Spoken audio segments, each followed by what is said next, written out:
Hello friends, electric bill আমরা প্রায় জনাই অনলাইনে পেমেন্ট করে থাকি। কেউ কেউ অনলাইন পোর্টালে WBACDCL এর পোর্টালে অনলাইনে গিয়ে পেমেন্ট করি, আবার কেউ থার্ড পার্টি যে অ্যাপ্লিকেশনগুলো আছে সেই থার্ড পার্টি অ্যাপ্লিকেশনের মারফত পেমেন্ট করা হয়। তো অনেক সময় এমনও হয় যে বিল পেমেন্ট করার পর টাকা কেটে নিল আমাদের অ্যাকাউন্ট থেকে, কিন্তু অনেক সময় পেন্ডিং হয়ে যায়। ইলেকট্রিক ডিপার্টমেন্ট থেকে বলা হয়, WBACDCL পোর্টাল থেকে বলা হয় যে আপনার বিলটি পেন্ডিংয়ে চলে গেছে। আপনার বিলটা 24 ঘন্টার মধ্যে যদি অ্যাকাউন্টে ক্রেডিট না হয়, টাকাটা রিফান্ড না হয়, তাহলে আপনি নির্দিষ্ট ব্যাংকে যোগাযোগ করবেন। তো সেক্ষেত্রে আমাদের কি করণীয় আছে বা আপনারা কি করবেন, কিভাবে আপনারা সেই পেন্ডিং পেমেন্টটাকে সাকসেসফুলি কনফার্ম করবেন, সেটাই ভিডিওতে আপনাদেরকে দেখিয়ে দেবো। নমস্কার, আমি সৌমেন রায়, আপনি দেখছেন Sayan Infotech, one station all application.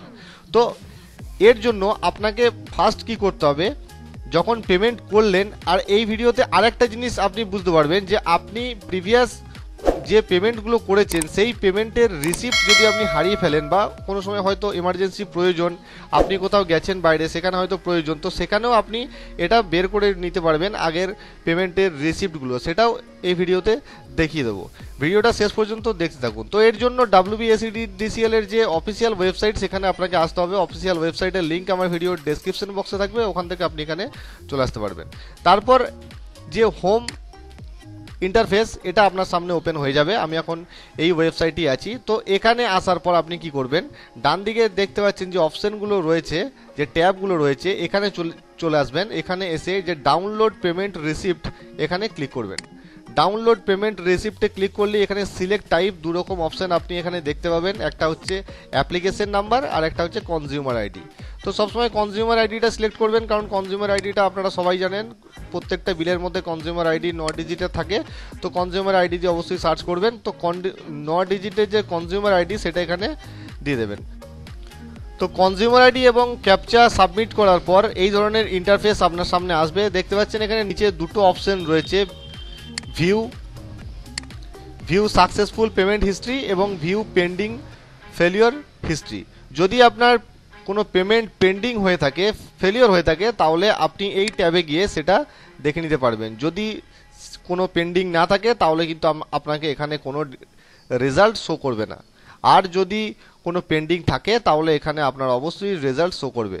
আর যদি আপনার যদি পেমেন্ট সাকসেসফুল হয়ে যায় তাহলে সাকসেসফুলে ক্লিক করবেন, ভিউ সাকসেসফুল পেমেন্ট হিস্ট্রি এখানে ক্লিক করবেন। তো চলুন আমি এখানে ক্লিক করে দিলাম। তো দেখতে পাচ্ছেন আমাকে লাস্ট একটা দেখাচ্ছে সাকসেসফুল পেমেন্ট, ফেলিওরটা চলে এসছে। ফেলিওর একটা হয়েছিল, যাই হোক সেটা রিফান্ড হয়ে গেছে। তো ওই জন্য অ্যামাউন্টটা 00 দেখাচ্ছে। এবার সাকসেসফুল পেমেন্ট হিস্ট্রি আপনাদেরকে দেখাচ্ছি। তো দেখতে পাচ্ছেন সাকসেসফুল পেমেন্ট হিস্ট্রি আমার এখানে দুটো দেখাচ্ছে, এখানে 4টে দেখায়, এখানে দুটো দেখাচ্ছে। তার কারণ হচ্ছে নিচে দেখতে পাচ্ছেন this payment information excludes the payment made at cash counter of customer care centre. Customer care সেন্টারে মানে ইলেকট্রিক অফিসে যদি আপনি ক্যাশ পেমেন্ট করে থাকেন তাহলে তার রিসিপ্ট বা তার পেমেন্ট ডিটেলস কিন্তু আপনি এখানে দেখতে পাবেন না। আপনি শুধুমাত্র এখানে ই পেমেন্ট যদি করে থাকেন তার ডিটেলস এবং তার পেমেন্ট স্লিপ আপনি এখানে দেখতে পাবেন। ডান দিকে দেখতে পাচ্ছেন পিডিএফ এর যে সাইন রয়েছে, পিডিএফে ক্লিক করলেই আপনার যে রিসিপ্টটা সেটা কিন্তু পিডিএফে ওপেন হয়ে যাবে, আপনি তারপর সেটাকে প্রিন্ট করে নিতে পারবেন। তো এইভাবে আপনারা পেন্ডিং বা ফেলিওর পেমেন্ট ডিটেলস সাকসেস করতে পারেন। পেন্ডিং ফেলিওর যে বিল ডিটেলস সেটা 24 ঘন্টা পরেই অটোমেটিক সাকসেসফুল হয়ে যায়, সেটা ভিউ সাকসেসফুল পেমেন্ট হিস্ট্রিতে চলে আসে। আপনাদেরকে দেখালাম কীভাবে এটা বের করবেন।